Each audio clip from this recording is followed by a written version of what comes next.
ob 17.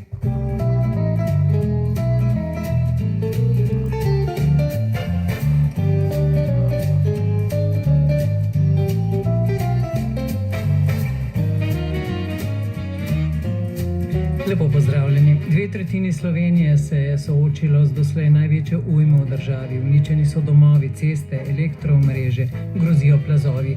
Kako poteka sanacija infrastrukture po največji ujmi? Kdaj bo vzpostavljeno cestno omrežje? Kateri nenujni gradbeni projekti bodo ustavljeni, da bo gradbena mehanizacija in operativa preusmerjena na najbolj prizadeta področja? Neukročene reke in na tisoče plazov je spremenilo relief države. Kakšna bo končna sanacija? Bodo vzpostavljeni prvotni vodotoki ali pa bo voda dobila struge drugje? Več prostora za razlivanje. 100-letne vode ne veljajo več, to so zdaj že 20-letne. Kako infrastrukturo postaviti bolj odporno novim podnebnim razmeram? Kakšno bo sodelovanje s stroko? Kaj bo stroka povedala gradbincem, kje lahko gradijo in bodo upoštevane naravne danosti? Ali pa bo sanacija samo do naslednjih velikih padavin? O tem z današnjimi gosti. Z nami so Bojan Tičar, direktor Direkcije Republike Slovenije za infrastrukturo, Združenja GIS prihaja Uroš Blažica, sicer predsednik uprave Elektra Primorska. Dober dan v Novo Gorico, upam, da smo na zvezi. Smo, lep pozdrav. Pozdravljeni. Dr. Miloš Bavec, direktor Geodetskega zavoda Slovenije. Geološkega zavoda, Geološkega, se opravičujem. In dr. Franci Štajman, nekdanji profesor na Fakulteti za gradbeništvo in geodezijo Univerze v Ljubljani. Z nami je tudi kolegica s Koroške, Metka Pirc, in tehnik David Lap. Upam, da bosta vzpostavila zvezo. Sta na zvezi, se slišimo? Pozdravljeni. Odlično, hvala. Pozdravljeni smo. Moje ime pa je Alenka Trlep. Najprej bomo šli na ceste, gospod Tičar. Avtoceste in železnice so že normalno prevozne. Kako pa je z državnimi cestami? Torej, prva prioriteta je vzpostaviti prevoznost, dostop do odrezanih naselij, do ljudi, potem bo na vrsti začasna prevoznost, tretja faza pa bo končna sanacija, morda celo prestavitev ceste drugam. Kje smo danes? So še kje odrezani, koliko zapor imamo? Morda pa najprej, koliko imamo državnega omrežja, koliko kilometrov cest? Zdaj bomo govorili torej ne o avtocestah, ampak samo o državnih regionalnih cestah. Prvo lep pozdrav. Takole imamo cirka 6000 km cest. Imamo v tem trenutku 46 delnih zapor še, to so podatki od zjutraj, 24 popolnih zapor, to vse skupaj bi nekako pomenilo 158 km cest.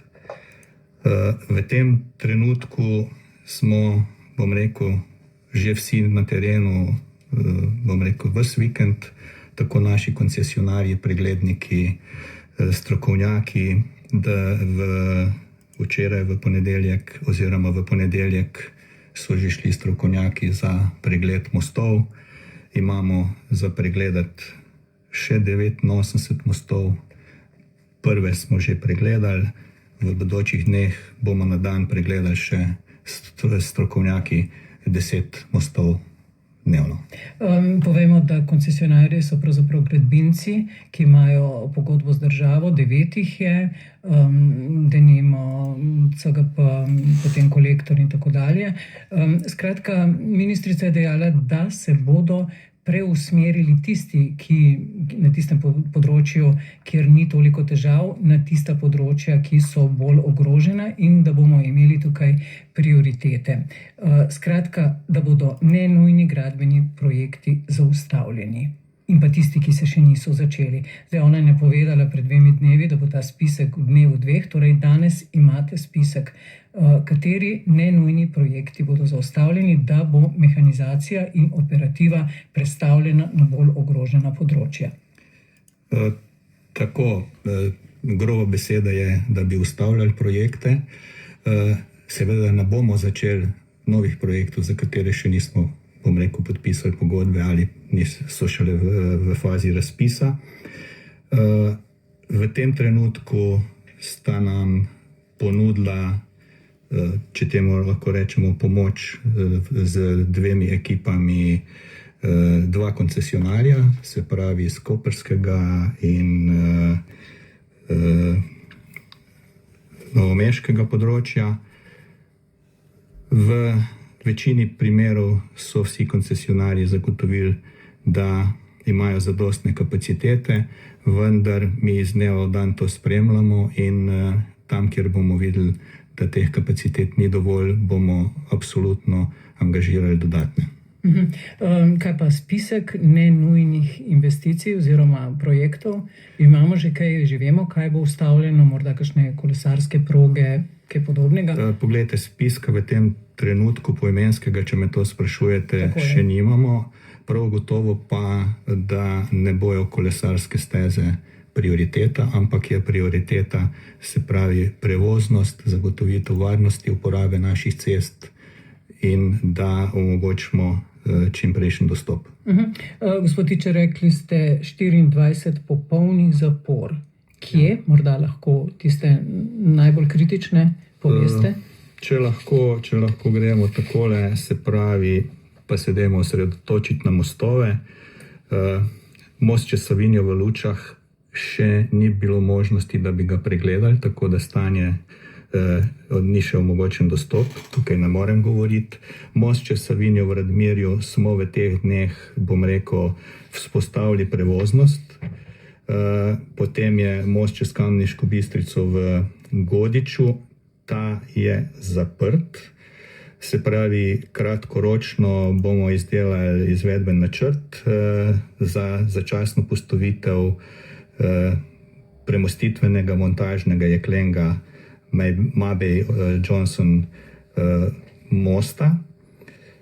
Potem bomo seveda pristopili takoj k trajni izdelavi projektov. Most čez Mislinjo v Tiškem vrhu ravno tako zaprt, ravno tako v fazi, da bomo postavili bom rekel, začasni most, začasni premostitveni objekt. Pravzaprav vsi te, ki imajo zaprte mostove, pričakujejo, da bodo postavljeni začasni objekti. Začasni objekti. To naj bi vzelo po besedah stroke 2 do 3 tedne.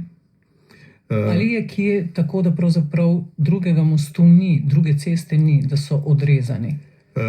Poglejte, zdaj popolnoma za vse ne vem, ampak mi se trudimo, da bomo absolutno tam, če je res tako, da so čisto odrezani, prioritetno to začeli reševati. Tako, no toliko za zdaj, gospod Tičar. Zdaj pa gospod Uroš Blažica, električna infrastruktura. Kako poteka sanacija? So še kje brez elektrike? Ja, žal so še odjemalci brez električne energije. Zdaj, ta zadnja ujma je najbolj prizadela področja Elektro Gorenjske, Elektro Ljubljane in Elektro Celja. Zdaj, ekipe Elektro Gorenjske skupaj še s pomočjo ostalih distribucijskih podjetij so danes uspele sanirati omrežje na Gorenjskem, tako da tam ni več odjemalcev, ki bi bili brez napajanja. Sicer se nekaj odjemalcev napaja s pomočjo agregatov. Medtem ko je na področju Elektra Ljubljane, še okolica Kamnika, še, bom rekel, nekaj, mislim, da okrog 300 odjemalcev brez, gre predvsem za težko dostopne kraje, tam v okolici Kamnika, kjer se tudi spet ekipe trudijo in mislim, da se dobro napreduje, tako da po informacijah s terena naj bi bila večina v naslednjih 2 dneh rešena. Najtežje seveda na področju Elektra Celja, ki je bilo najbolj prizadeto, torej v Mežiški in dolini in na področjih, ki so bila že prej omenjena, kjer so tudi cestne povezave najbolj prizadete. Tudi tam je še, se zelo hitro napreduje v smislu priklapljanja, ampak je še vedno nekaj 100 odjemalcev brez napajanja. Kdaj lahko tisti, ki nimajo še elektrike, računajo, da bodo? No, velika večina bo po naših ocenah, velik del bo že danes, če ne bo vreme nagajalo, do konca dneva rešen, saj tako poročajo kolegi z terena. Ostalo bo pa kar nekaj področji, ki so dejansko odrezane, ko govorimo o energetski infrastrukturi od sveta, v smislu daljnovodne linije, nizkonapetostne linije so popolnoma pretrgane, tako da bo treba na novo, zgraditi povezave, tam bo trajalo nekaj dlje. Ali bodo te nove povezave? A bodo te nove povezave vkopane v zemljo? Zdaj, v letu 2014 je bilo veliko govora, da bomo kablovode vkopali. Takrat je bilo rečeno, da imamo 30-40% vkopanih. Ostali so bili prostozračni in takrat smo postavljali neko novo vizijo. Kako je pravzaprav danes? Je teh vkopanih kablovodov več in če bi bila situacija zdaj drugačna? Glejte, tako, vkopanih kablovodov zagotovo več, ker so bolj robustni in bolj odporni predvsem na veter, padce, dreves, če hočete, in podobnih, vplivov okolja, ker pride do pretrganja kablov, ne. Ni pa nujno, da so kablovodi bolj odporni na vodo.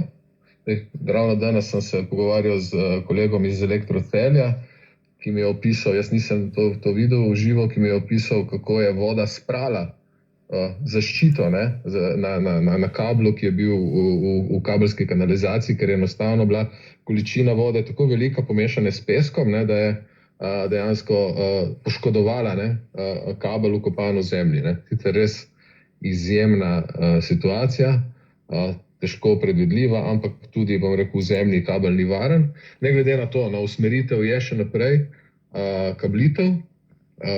Mi povečujemo delež kabelskega omrežja vsako leto. Dejstvo pa, da ni povsod smiselno, smotrno, tudi ekonomsko upravičeno. So enostavno področja, ki so zelo težko dostopna ali pa težko izvedljiva gradbena dela, zemeljska, tako da to ostaja in bo verjetno tudi še nekaj časa ostalo v zraku. To se pravi, če prav razumem, proti žledu bi bili kablovodi povsem odporni, pri vodi pa ni čisto tako, ne? Tako je. Tako, gospod Bavec, pri plazovih smo. Zdaj, Slovenija je zelo izpostavljena plazovom. Kako kaže danes, ko je pravzaprav že nekaj dni, kar se je deževje umirilo? Lahko že mirno spijo na vseh področjih? Ponekod vemo, na Koroškem imajo še evakuacije. Kako kažejo meritve? Kje se zemlja še premika? Kakšno je stanje danes? Žal, marsikje popolnoma mirno še ne morejo spati. Mnogo ljudi je evakuirano iz svojih domov. Tako da nekateri niti ne vidijo prave rešitve v kratkem. Mnogi domovi so tudi porušeni zaradi zemeljskih plazov. Žal je tudi narava zemeljskih plazov nekoliko drugačna od narave poplav in vode. Nevarnost traja nekoliko dlje.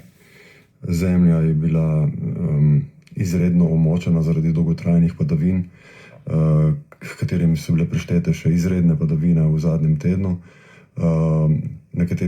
Mnogi zemeljski plazovi so se sprožili, mnogi se še premikajo in ni izključeno, da se bo kakšen sprožil tudi sedaj še, ko padavin ni več.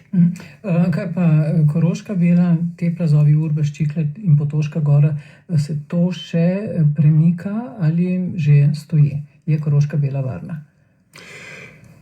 Plazovi nad Koroško belo se še premikajo, ampak ti plazovi se premikajo že desetletja ali stoletja. Pravzaprav zadnji večji dogodek, ki je bil za tiste kraje katastrofalen, se je zgodil konec 18. stoletja. Ampak tam imamo eno neprimerljivo prednost v primerjavi z večino ostalih plazov v Sloveniji. Te plazovi so dobro instrumentirani, jih spremljamo s stalnim monitoringom. Zato se tudi lahko na podlagi podatkov odločamo o ukrepih.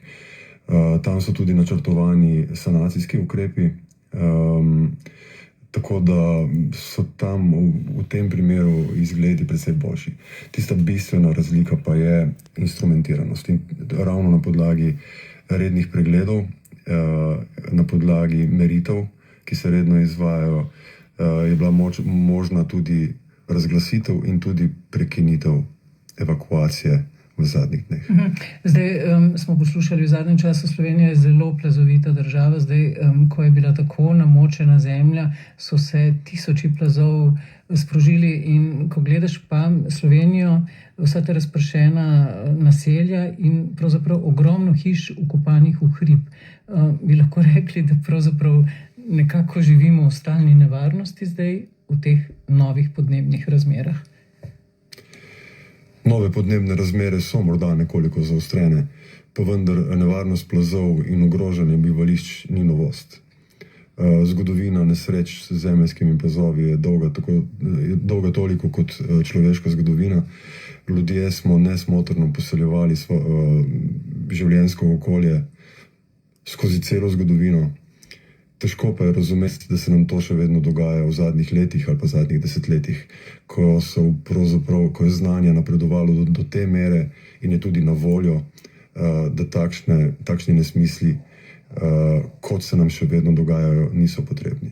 Tukaj bi rad poudaril, da v Sloveniji nismo endemični, kar se tega tiče. Cel alpski svet ima težave, pa vendar jih vsaj v alpskem, pa tudi kje drugje, ampak vsaj v naših bližnjih državah so napredovali pri tem in se pri urbanizaciji in pri načrtovanju gradnje infrastrukture in bivalnega okolja bistveno bolj ozirajo na naravne danosti.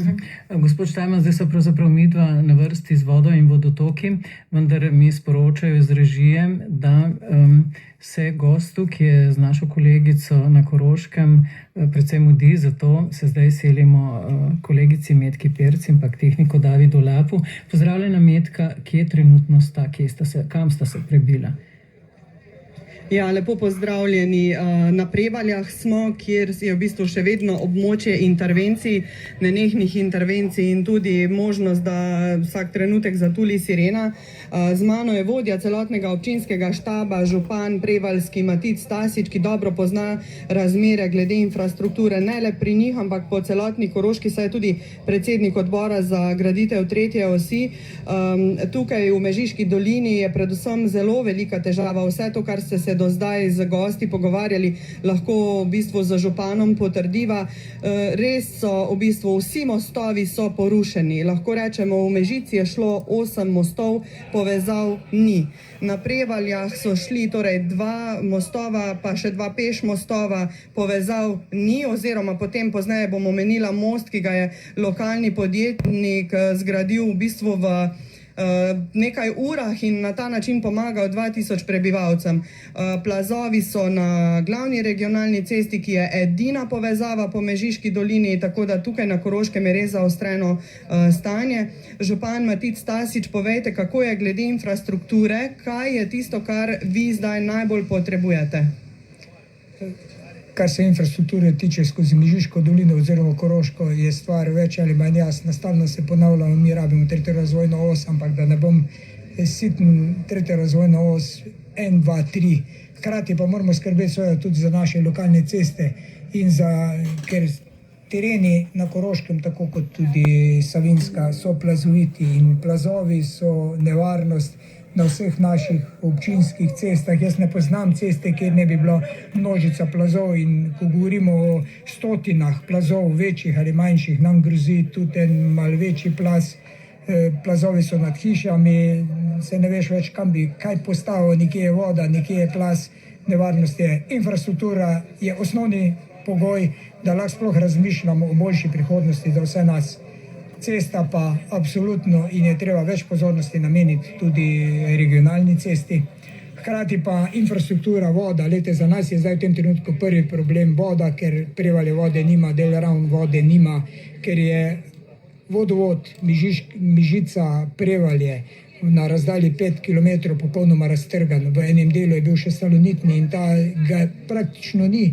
In mi iščemo alternative, kaj narediti, zato da čim prej zagotovimo vodo, ker se lahko začnejo pojavljati stvari, ki jih ne bomo omenili, kar se tiče higiene, kar se tiče zdravstva in kar se tega tiče. Zato moramo ukrepati. Potem slaba infrastruktura tudi onemogoča. Zdaj imamo kupe odpadkov. Pojavljajo se že razne zgodbe, ki je podgane, in zato moramo poskrbeti za čim hitrejšo odpravo vseh naplavin in vsega tega, ker ko bomo to odpravili, potem lahko ljudje razmišljajo o tem, o svoje prihodnosti. Če nimamo vode, ne moremo čistiti domov, ne moremo čistiti z rjavo vodo iz Meže domov. In zato moramo poskrbeti, to je naša prva prioriteta in se seveda zelo borimo. Danes smo imeli sestanek z Slovensko vojsko z idejo, da bi njihovi inženirci in ekipe pomagali, ali pa tudi kakšni tuji vojaki, ki pridejo na pomoč, pomagali spostaviti povezavo med Mežico in Prevaljami, ker vode ni. Poskušamo z nekim provizorijem po zemlji, hkrati pa takoj začeti s vkopanjem novega vodovoda FI 300-350 do Prevalj in ga narediti gre za razdaljo skoraj 6 km, jo moramo razdeliti na faze. Zima bo blizu, čeprav smo zdaj sredi poletja, zima bo blizu in mi nimamo veliko časa, da to naredimo. Smo pa dolžni in odgovorni do naših ljudi, predvsem zaradi tega, ker vidimo, kako se odzivajo na pomoč, kako pomagajo. Ko naredimo majhen korak, ko naredimo nek premik nekje, je izjemno zadovoljstvo in izjemna dobra volja ljudi in izjemno sodelovanje in pomoč eden drugemu. Tudi tisti, ki se včasih grdo gledajo, tudi tisti, ki so jezni eden na drugega. Danes tega ni videti in dajmo mi to enotnost. Dajmo mi nekaj pozitivnega iz te katastrofe, ki smo v Sloveniji doživeli, prenesti v en normalen družbeno, družabno in družbeno življenje v naši prelepi Sloveniji, ko se vozimo zdaj po vseh teh obvozih, ker nimamo direktnih povezav z Mežico, ker je plaz, ki ga bo treba začeti takoj reševati, ne čakati na jutri, danes reševati. Vidimo, kakšne lepote so teh naših krajev. No, sej to je ravno toliko, da nas slikava tudi mogoče, Alenka, tvojim sogovornikom v studiu. Situacija na Koroškem je zelo, zelo specifična. To je ena dolina, glavna regionalna cesta, ki je edina njihova vez s svetom. Obvoza ni. Ta je povsem zasuta s plazom, recimo plazu med Mežico in Črno se nihče po naših informacijah niti dotaknil ni. Med Mežico in Prevaljami se oprošam, torej med Mežico in Prevalji se nihče dotaknil ni, tukaj imamo pa v bistvu ogroženo javno zdravje, zaradi tega, ker ne morejo odvažati odpadkov, zaradi tega, ker ne morejo zagotoviti niti osnovne te vode in Koroška je v tem trenutku povsem prepuščena sama sebi. Imajo pomoč vojakov, to pa je v bistvu tudi vse. Recimo, če pogledamo samo na kratko še primer lokalnega podjetnika, kako je, ko se potem tukaj na Koroškem samo organizirajo, ker enostavno ne gre. 2000 ljudi na Prevaljah samo je bilo povsem odrezanih, ker ni bilo nobene povezave preko mostu. Zato je lokalni podjetnik v nekaj urah zgradil nov most, ki omogoča vsaj, da se bolnike čez pelje, torej nese, da se zagotovi ta osnovna zdravniška oskrba, da lahko pridejo do hrane, da lahko pridejo do vode. To je bil Ambrož Duler, torej lokalni podjetnik. Na kratko prisluhnimo njegovi izjavi. Volja je to bila, imeli, to smo videli, smo bili odrezani, brez vseh povezav, ni bilo vode, ni bilo nič in smo župan je prosil, če lahko kaj pomagam, smo se lotili, zrihtali material in pripeljali material iz Celja, dvignali z dvigalom čez Mežo, čez noč so to zavarili, sestavili, zjutraj je bilo pobarvano, zjutraj smo začeli z montažo, zvečer je bil pa most postavljen, prehodni za pešce.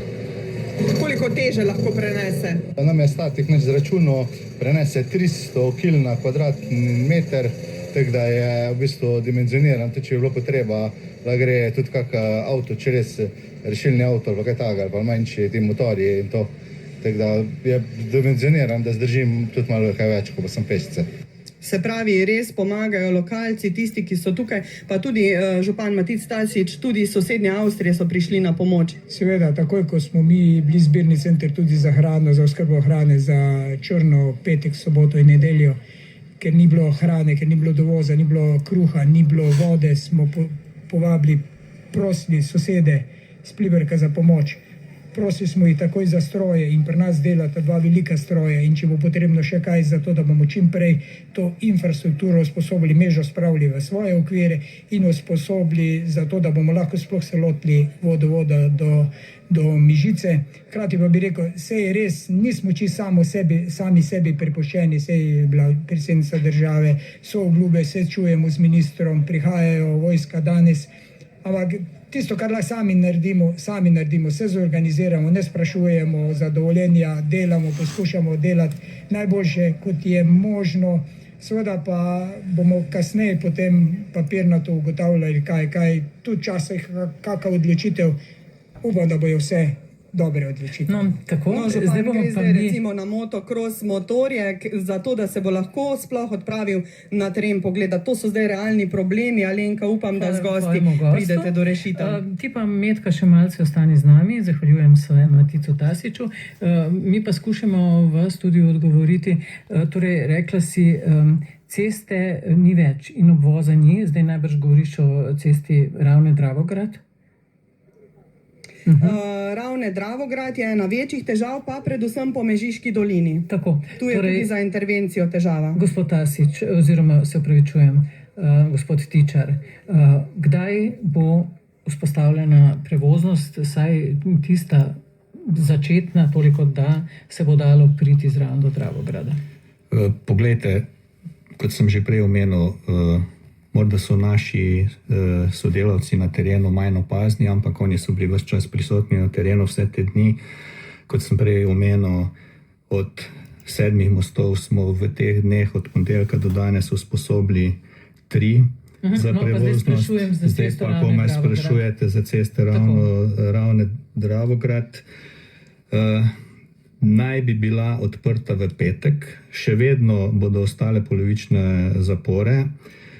Na osnovi ugotovitev cesto ogrožata še 2 plazova.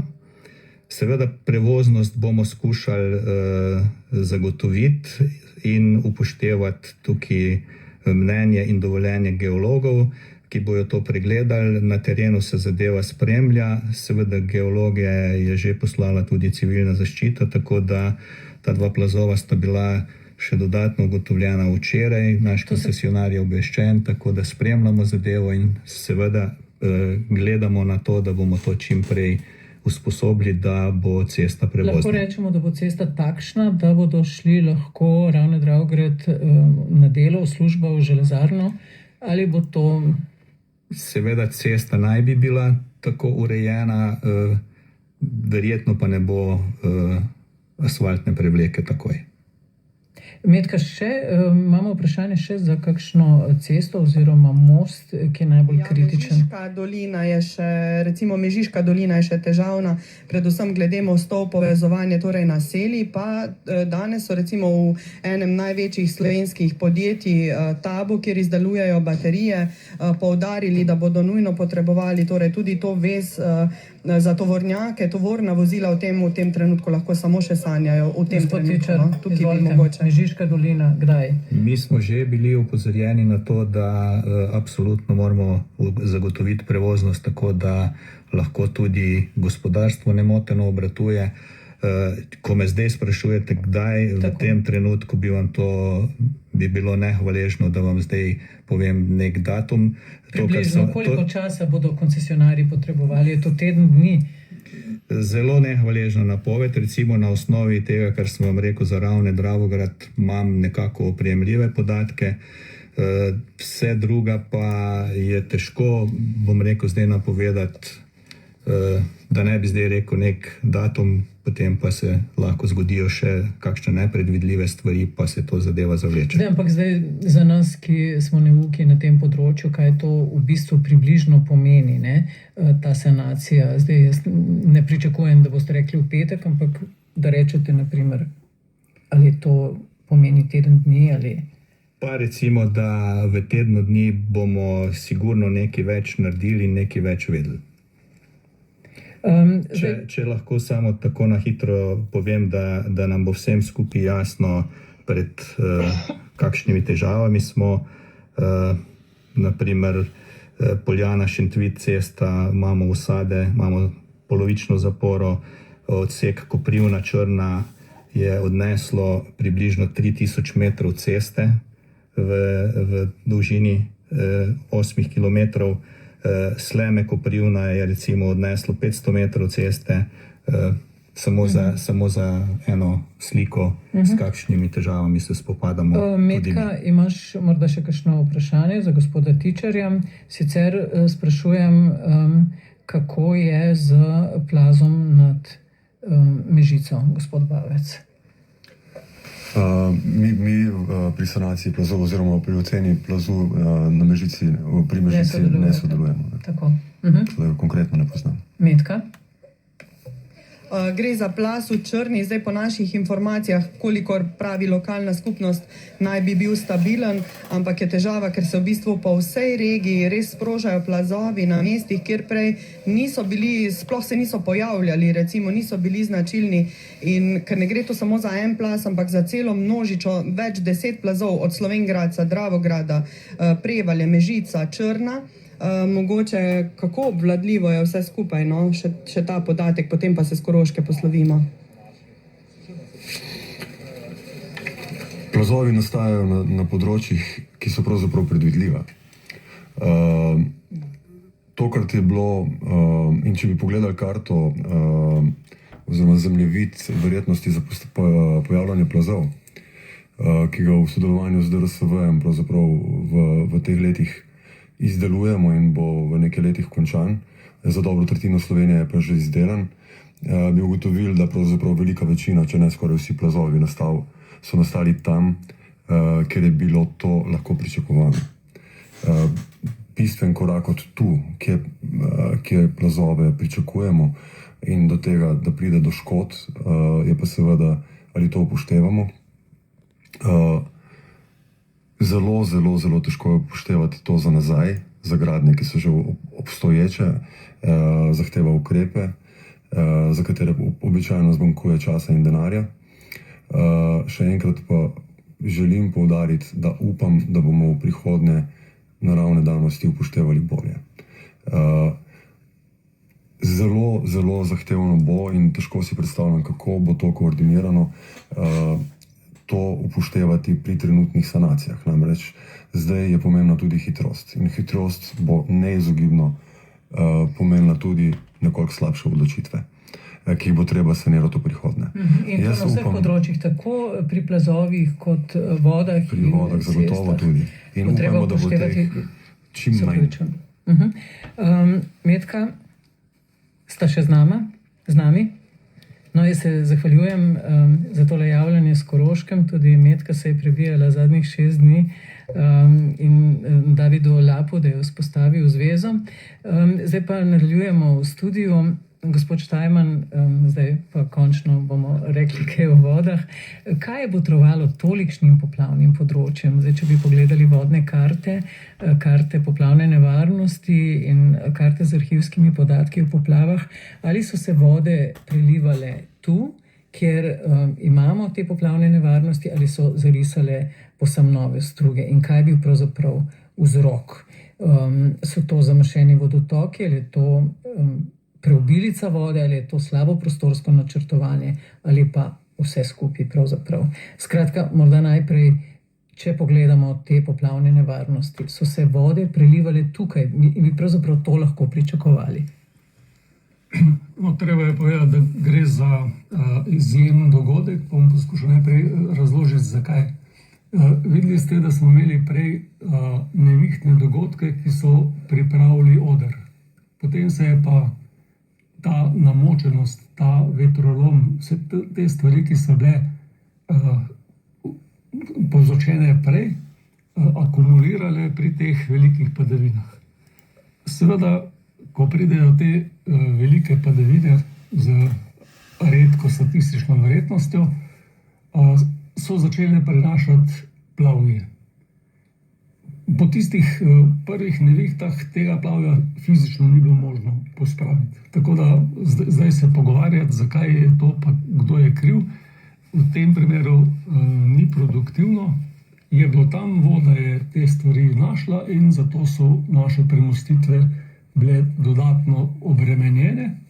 in so seveda popustile pod težo obremenitev, za katero niso bile predvidene. Se pravi, gre za take obremenitve, ki nastanejo pri ujmah, in zato se je zdaj treba pogovarjati proaktivno, kaj naredimo, da ne vzpostavimo prejšnjega stanja. Za prejšnje stanje vemo, kakšne so posledice. Se pravi, zdaj karkoli v prostoru počnemo, moramo gledati, kako lahko razmere izboljšamo. No, ampak ta spomin je pravzaprav zelo kratkoročen. Mi smo imeli hude poplave, pa se je vendarle na teh področjih so zrasle nove hiše, kot da ne poznamo teh vodnih kart. Čigavi apetiti so pravzaprav to? A je to, so lokalne skupnosti, izvajalci, kdo pravzaprav? Zgodovino poplav so obeležili mnogi stoletja nazaj. Poznamo te oznake, dokot je vse segala voda. Tako da po letu 2007, ko smo dobili to vodno direktivo, je tudi Slovenija naredila opozorilno karto poplav, kjer smo prikazali vse lokacije, kjer je voda nekoč že povzročala škodo. Na podlagi tega izhodišča smo potem naredili karte poplavne nevarnosti. Se pravi, to, kar vemo danes, ampak glede na malo število ljudi, ki jih vodarstvo zanima, ker inženirski poklic danes pač ni atraktiven, so te karte narejene za območja zraven glavnih vodotokov.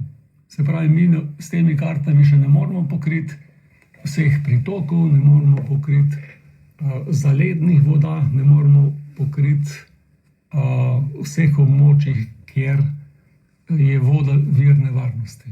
In če gledate prostor, ima voda nekako dvojno vlogo. Enkrat je neposredni vir nevarnosti, poplavi ali se dvigne podtalnica, na drugi strani imamo pa, mi rečemo, da je sprožilo to, kar je pri plazenju tal.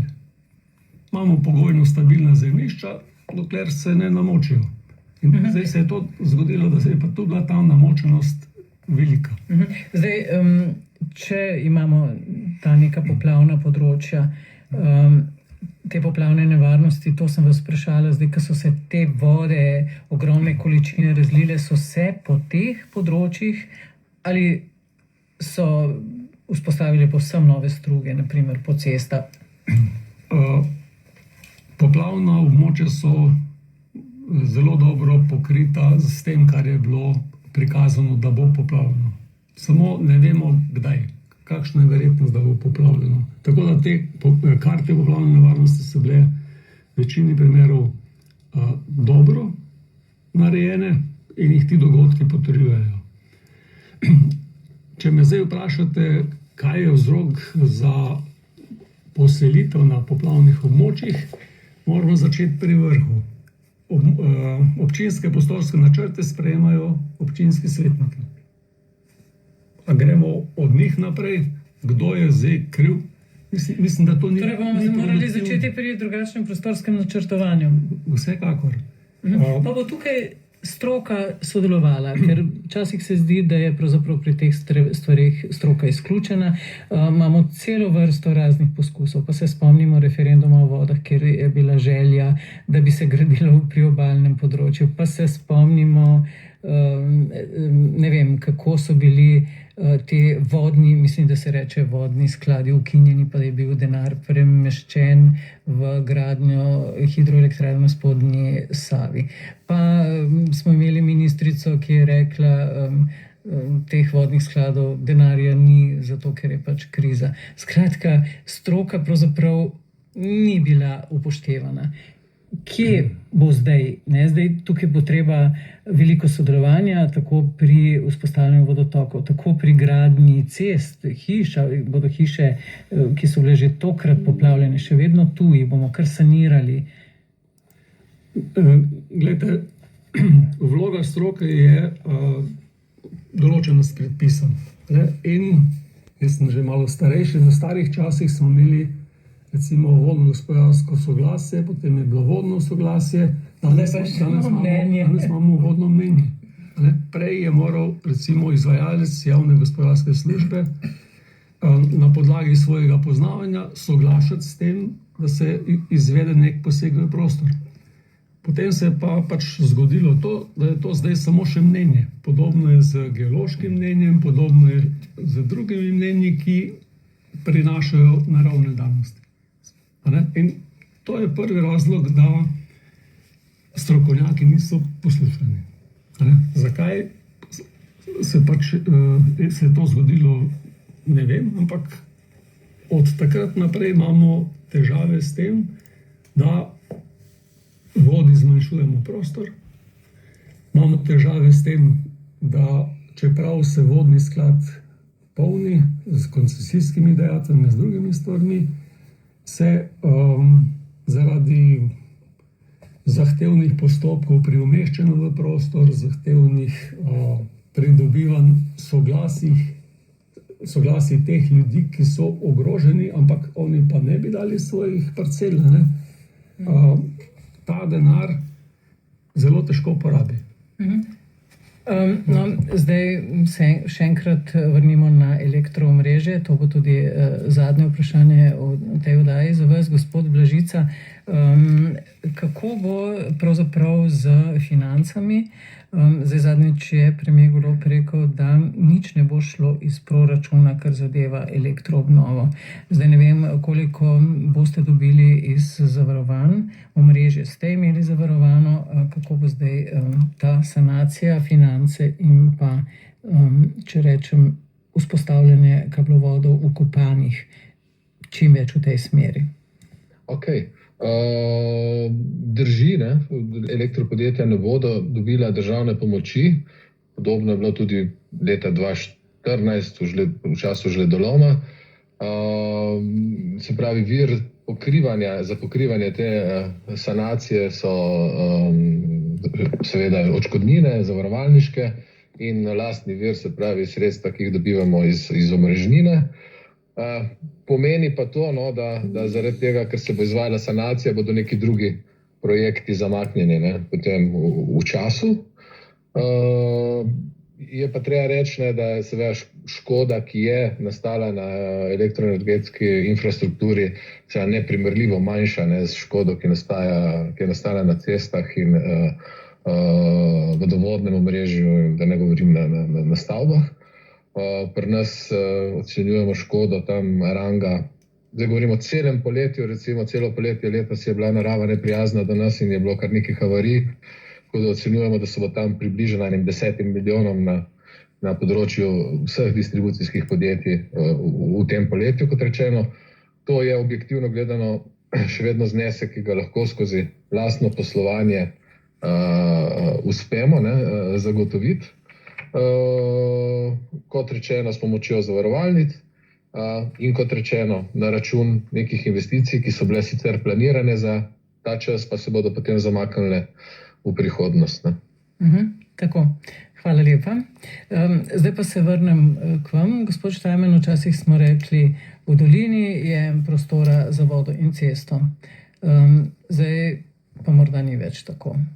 Ali bodo premaknjene ceste, bodo struge prestavljene, pravzaprav kaj bomo zdaj storili, če vemo, da so lahko ta neurja zelo huda in da so posledice podnebnih sprememb velike.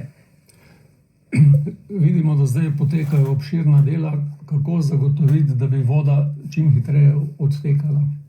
Se pravi, zdaj se že na nek način ureja nova rečna mreža, pri čemer je seveda to že determinanta za drugo infrastrukturo.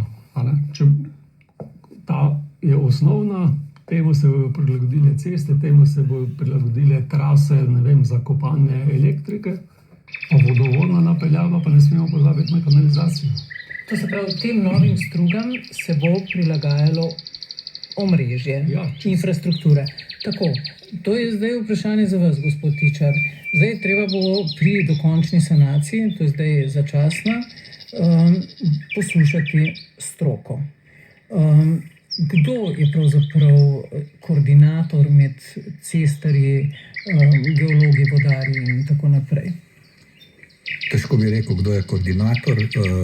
Mi, ki skrbimo za to cestno infrastrukturo, smo prav gotovo pripravljeni sodelovati vsemi in upoštevati stroko. Lahko povem, da sem v prejšnjem tednu sam stopil do direktorice Direkcije za vode, ker sva se dogovorila, da moramo tesno sodelovati pri vseh nadaljnih stvareh, se pravi, ne vedoč, da bo prišlo do te nesrečne ujme na koncu tedna. Seveda je potrebno zdaj upoštevati vse te nove parametre o padavinah, upoštevati bo treba tudi mnenje strokovnjakov, bom rekel, graditeljev, projektantov mostov. Že zdaj smo sledili pri izdelavi, da imamo čim manj sredinskih opornikov oziroma opornikov premostitvenih objektov mostov, ki bi bili na sredini struge. Verjetno bo šlo razmišljanje v tej smeri, da bo to potrebno čisto opustiti. Morda bo zato gradnja premostitvenih objektov nekaj dražja, po vsej verjetnosti v začetku nekaj dražja, na dolgi rok se pa bo to verjetno povrnilo. No, ampak pravzaprav tukaj bo potrebno vzpostaviti, zdaj vi ste rekli, srečala sva se, ampak tukaj bo treba vzpostaviti nek protokol, da bo sodelovala stroka in pa gradbeništvo, kako se bo gradilo. Zdaj, najbrž je neka koordinacija s stroko že vzpostavljena 6 dni po najhujših poplavah. Kje smo danes s to koordinacijo? Koncu koncev bo treba koordinirati tudi, kako bo z občinami. Ne bomo državne ceste speljali do občine in potem končali, ali pa popravljali rečno strugo, elektriko in potem še enkrat cesto po svoje. Zdaj, tukaj bo zelo nujna koordinacija. Kje smo 6 dni po teh ujmah?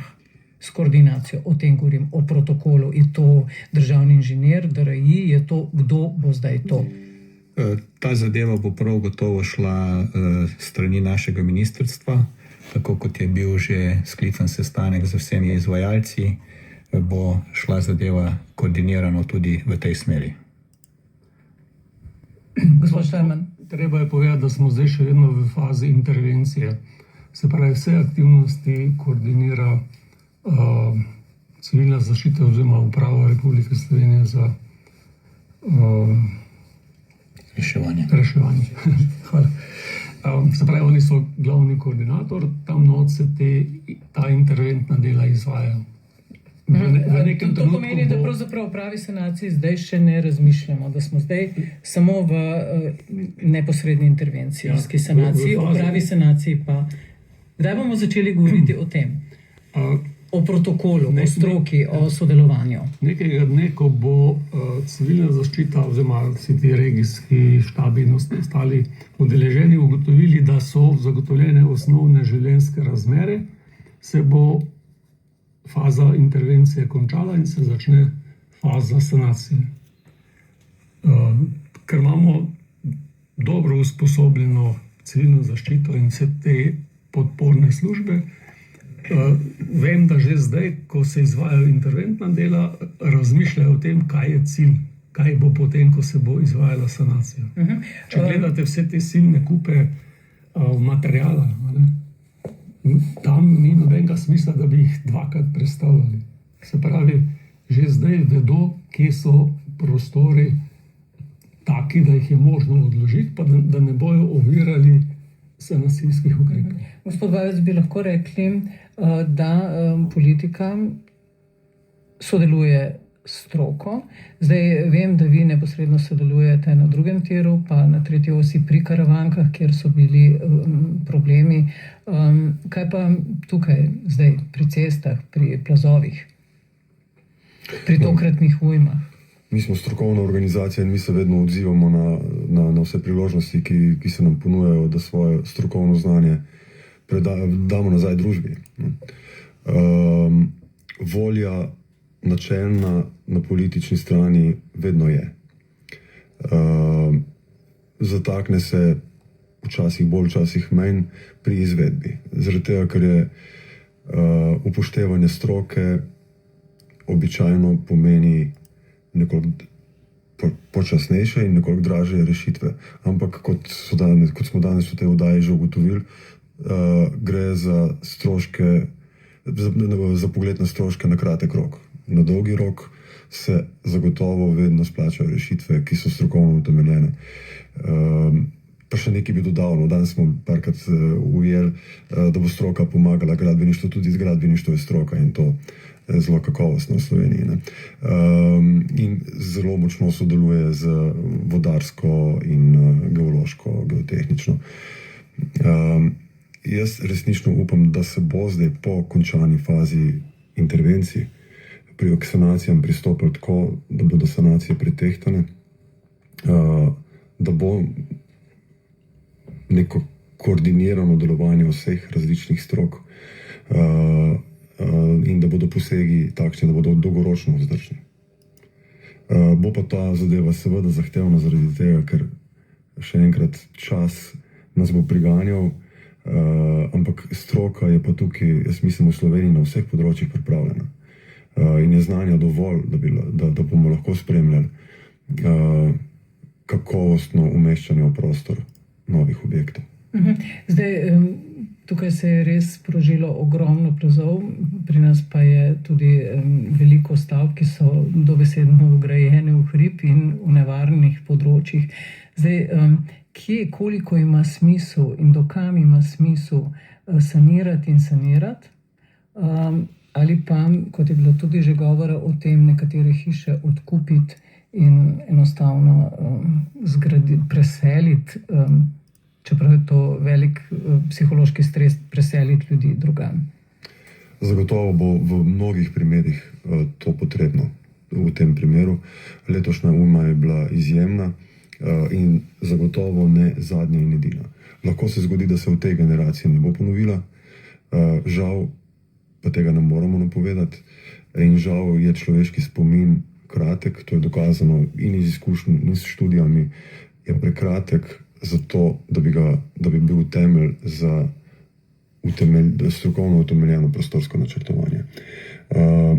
Krilatica, ki kroži, včasih so ljudje vedeli, kje graditi, zato te hiše stojijo, je le delno pravilna, namreč stojijo samo tiste hiše, ki so bile s premislekom ali po naključju postavljene na pravem mestu. Ostale so pa zginile v vodotokih in v plazovih. Gospod Štajman. Ja, mislim, da je treba še nekaj povedati. Zdaj smo govorili bolj antropocentrično. Vodna telesa so pa dom vodnega življa.